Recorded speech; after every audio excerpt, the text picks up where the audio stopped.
Shirikisho la soka la Kameruni liko katika msukosuko siku chache kabla ya kombe la mataifa ya Afrika huko Morocco, huku mzozo mkali wa madaraka ukitokea kati ya rais wa shirikisho hilo Samuel Eto'o na kocha Maurice Bills.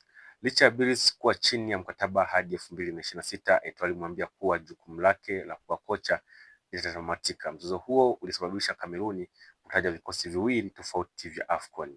Kambi ya Eto'o ilitoa orodha ya wachezaji 28 mnamo Disemba mosi na kumteua Davis Poguo kama kocha na kumwacha nyota Andre Onana, Eric Choupo-Moting na nahodha Vincent Aboubakar. Ripoti zinaonyesha Aboubakar aliondolewa kikosini ili kumzuia kuvunja rekodi ya taifa ya ufungaji ambayo anaishikilia Eto'o.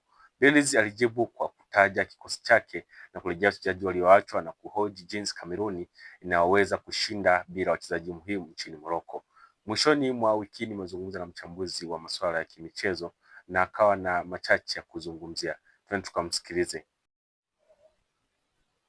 Ujumla ninavyoona mzozo huu wa madaraka kati ya Eto'o na Brice unaathiri sana umoja na utulivu wa timu ya taifa ya Cameroon. Kupoteza wachezaji muhimu na kuingilia kati kwa maamuzi ya kisiasa kunaweza kupunguza morali ya timu na kuathiri utendaji wao uwanjani. Kwa upande wa kimataifa, Cameroon inakabiliwa na changamoto za kiutawala ambazo zinaweza kuathiri sifa yake katika mashindano ya kimataifa.